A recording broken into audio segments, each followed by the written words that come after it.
Bismillahirrahmanirrahim. Bapak Ibu yang dirahmati Allah Subhanahu wa taala, sebagaimana Allah telah memperindah ciptaannya dan menghiasinya, maka Dia, Allah Subhanahu wa taala, juga menyukai keindahan dari makhluknya. Yaitu Allah Subhanahu wa taala itu menyukai hambanya yang suka tampil indah dan berhias, ya. Karena itu Allah Subhanahu wa taala, ya, memerintahkan, ya, hamba-hambanya ini agar memakai pakaian yang bagus ketika memasuki masjid, ya. Allah katakan, ya bani adama qad anzalna alaikum libasa yuwari sawatikum warisha wa libasut taqwa dzalika khair dzalika min ayatillah la'allahum yadhakkarun. Wahai anak Adam, sesungguhnya kami telah menurunkan kepadamu pakaian untuk menutupi auratmu dan pakaian indah untuk perhiasan. Dan pakaian takwa itulah yang paling baik. Yang demikian itu adalah sebagian dari tanda-tanda kekuasaan Allah. Mudah-mudahan mereka selalu ingat. Ya, surah Al-A'raf ayat 26. Ya. Dalam surah Al-A'raf 31 Allah katakan, ya bani adama khudzu zinatakum inda kulli masjid. Hai anak Adam, pakailah pakaianmu yang indah di setiap memasuki masjid. Wa kulu washrabu, makan dan minumlah, wala tusrifu, dan jangan berlebih-lebihan. Innahu la yuhibbul musrifin, sesungguhnya Allah tidak menyukai orang-orang yang berlebih-lebihan, ya.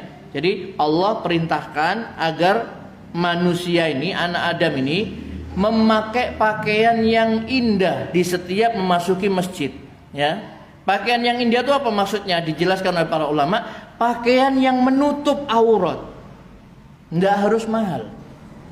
Pakaian indah yang penting bersih, suci, menutup aurat, ya. Pakaian yang indah. Dan Allah turunkan pakaian itu memang Allah jadikan untuk kita pakai dan untuk menutup aurat, ya, aurat kita, ya. Itu perintah Allah Subhanahu wa taala, ya. Jadi tidak apa-apa, pakai apa saja kecuali yang dilarang Allah Subhanahu wa taala, ya. Mau pakai perhiasan apa saja boleh. Kalau laki-laki cuma tidak boleh pakai emas gitu saja. Mau pakai kain apa saja boleh kecuali sutra, itu saja, ya. Maka tidak boleh apa? Orang itu sampai mengharamkan, melarang apa-apa yang telah dihalalkan oleh Allah Subhanahu wa ta'ala, ya. Allah katakan, katakanlah siapa yang mengharamkan perhiasan dari Allah yang telah Dia keluarkan untuk hamba-hambanya, dan siapa pulakah yang mengharamkan rizki yang baik-baik. Katakanlah semuanya itu disediakan bagi orang-orang yang beriman dalam kehidupan dunia, khusus bagi mereka di hari kiamat. Demikianlah kami menjelaskan ayat-ayat itu bagi orang-orang yang mengetahui, ya. Jadi semua yang Allah ciptakan di muka bumi ini adalah untuk manusia, silahkan dipakai semuanya, ya. Kecuali yang dilarang sama Allah Subhanahu wa taala. Ya tadi contohnya, ya, laki-laki tidak boleh memakai perhiasan emas. Selain emas silahkan mau pakai apa saja. Maka cincin, akik dan lain sebagainya semuanya boleh, ya. Pakaian apa saja, kain apa saja boleh kecuali sutra, ya. Nah, itu diharamkan bagi laki-laki dari umatku, kata Rasulullah SAW, dan dihalalkan bagi para wanita di kalangan umatku. Jadi kalau wanita boleh, ya, pakai emas, laki-laki tidak diperbolehkan, ya. Bahkan Nabi mengatakan siapa yang memakai di dunia, dia tidak akan memakainya di akhirat, ya. Kalau di akhirat apa yang nggak boleh di dunia, di akhirat malah diperbolehkan, ya. Jadi misalkan di dunia gitu khamr haram, ya, di akhirat minumannya itu salah satunya adalah khamr. Emas tidak boleh dipakai sebagai perhiasan. Di akhirat perhiasannya itu ya emas itu, pakai sutra hijau yang tebal dan lain sebagainya. Apa yang dilarang di dunia, di akhirat itu akan diperbolehkan oleh Allah Subhanahu wa taala, ya. Termasuk juga dalam surat An-Nahl 5 dan 8, ya, 5 sampai 8. Allah berfirman, "Dan Dia telah menciptakan binatang ternak untukmu.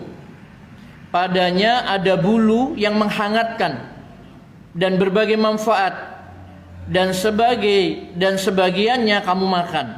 Dan kamu memperoleh pandangan yang indah padanya ketika kamu membawanya kembali ke kandang dan ketika kamu melepaskannya ke tempat penggembalaan. Dan ia memikul beban-bebanmu ke suatu negeri yang kamu tidak sanggup sampai kepadanya, melainkan dengan kesukaran-kesukaran yang memayahkan diri. Sesungguhnya Rabb-mu benar-benar Maha Pengasih lagi Maha Penyayang. Dan Dia telah menciptakan kuda, bighal, dan keledai agar kamu menungganginya dan menjadikan perhiasan. Dan Allah menciptakan apa yang kamu tidak mengetahuinya." Pokoknya semua itu Allah ciptakan untuk dinikmati oleh manusia ini, ya. Maka tidak boleh mengharamkan sesuatu yang dihalalkan oleh Allah. Ya, maka tadi dikatakan siapa yang telah mengharamkan, ya, apa yang telah dirizkikan Allah Subhanahu wa taala. Siapa yang mengharamkan perhiasan dari Allah yang telah Dia keluarkan untuk hamba-hambanya. Boleh. Makan apa saja boleh. Kecuali yang dilarang. Yang dilarang itu bangkai, babi, darah, binatang yang disembelih tidak menyebut dengan nama Allah. Binatang-binatang buas, ya, yang berkuku tajam, bertaring, nah itu yang tidak boleh. Yang lain boleh, silahkan, ya. Jadi Islam tidak mengajarkan kita itu tidak boleh makan daging, tidak boleh makan ini, ya. Sayur-sayuran saja misalkan, tidak. Semuanya dihalalkan. Malah diperintah makan dan minumlah. Tapi jangan berlebih-lebihan. Baik, Bapak Ibu yang dirahmati Allah Subhanahu wa taala, kembali kepada keindahan tadi, ya. Allah perintahkan pakai pakaian yang indah. Maka Rasulullah SAW tuh suka memakai pakaian yang indah. Dari Ibnu Abbas radhiyallahu anhuma, dia berkata, kana Nabi sallallahu alaihi wasallam yalbasu yaumal 'id burdatan hamra. Rasulullah sallallahu alaihi wasallam pernah memakai mantel merah pada hari Id, pada hari raya. Hari raya itu sunnahnya kita disuruh memakai pakaian yang bagus. Allah senang kalau hamba itu menampakkan rizki yang dikaruniakan kepada. Pokoknya niatnya bukan untuk pamer, ya, bukan jor-joran, ya, bahasa kita jor-joran, ya. Misalkan pakai jam, misalkan harganya 5 miliar, misalkan, bukan begitu, ya. Tapi kita disuruh memakai pakaian yang indah, yang bagus, itu untuk menampakkan apa? Rasa syukurnya kepada Allah. Allah telah memberikan nikmat, kemudian nikmat itu ditampakkan, ya, ditampakkan, ya, seperti itu. Maka Rasulullah SAW pernah memakai mantel yang berwarna merah itu pada hari Id. Dan beliau suka berpenampilan yang bagus. Nabi SAW suka berpenampilan bagus, berdandan, ya, terutama saat acara apa? Resmi, misalkan menyambut para delegasi, utusan raja-raja, ya. Nabi SAW itu berhias, berdandan yang bagus, ya. Jadi kita jangan apa Pak? Memakai apa? Misalkan supaya kita kelihatan zuhud, pakaiannya tembel-tembel, kemudian rambut kita tidak sisir, ya, penampilan kita lusuh, ya. Terkesan seperti orang yang meninggalkan dunia itu.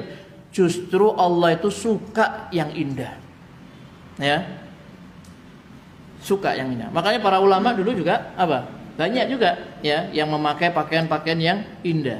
Di antaranya adalah seperti seorang tabi'in, Imam Hasan Al-Basri. Pakaiannya bagus. Ya, dia selalu tampil dengan rapi, bersih, wangi karena memakai parfum sunnah Nabi sallallahu alaihi wasallam. Ya.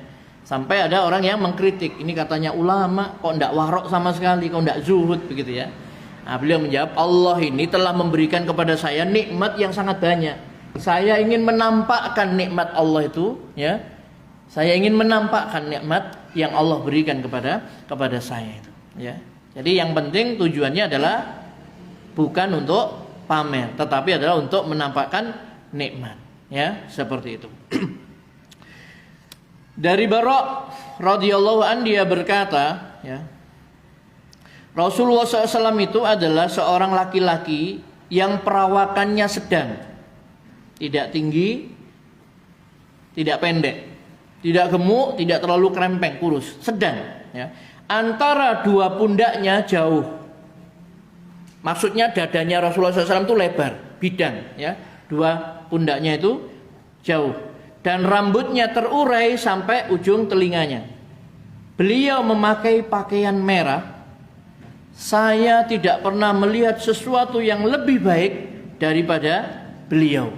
Hadis riwayat Bukhari dan Muslim. Maksudnya ketika Rasulullah memakai pakaian yang berwarna merah, itu Barok tadi mengatakan tidak pernah beliau ini melihat sesuatu yang lebih indah, lebih baik daripada beliau.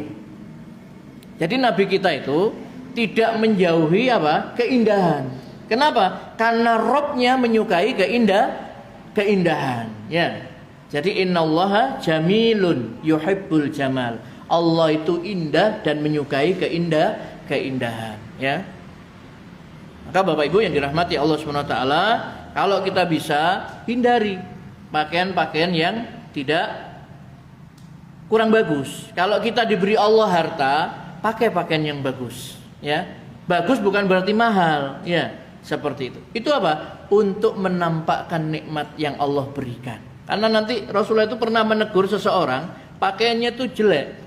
Kemudian ditanya, kamu tidak punya harta? Allah berikan kepada saya harta banyak. Allah berikan kuda, Allah berikan unta dan sebagainya. Kalau kamu punya harta, ya, maka sama Rasulullah SAW suruh nampakkan nikmatnya Allah itu. Pakailah pakaian yang bagus, ya. Masa Allah memberikan karunia yang banyak, tapi kamu seperti itu, ya, begitu kira-kira. Baik, Bapak Ibu yang dirahmati Allah Subhanahu wa taala. Kemudian dari Sima bin Al-Walid radhiyallahu an, dari Abdullah bin Abbas radhiyallahu anhu, dia berkata, ketika kelompok Haruriyah muncul, saya datang kepada Ali radhiyallahu an, kemudian dia berkata, temuilah kaum itu. Maksudnya kaum Haruriyah. Haruriyah ini Khawarij, ya, kelompok Khawarij. Ini nama lain dari Khawarij, ya. Jadi 12.000 orang yang keluar dari pemerintahan Ali, ya, dari kepemimpinannya Ali itu jumlahnya 12.000 orang, tinggal di satu tempat namanya Haruro, sehingga mereka ini dinisbatkan kepada tempat itu kaum Haruriyah, nama lain dari Khawarij yang keluar dari pemerintahan Ali. Karena apa? Karena Ali menerima tahkim antara Abu Musa al-Asy'ari dan Amr bin As radhiyallahu anhuma ketika terjadi peristiwa perang Siffin, perang antara Ali dengan Muawiyah. Ya, kenapa? Karena Ali menerima tahkim antara dua sahabat tadi itu untuk mengakhiri peperangan, berdamai tadi itu.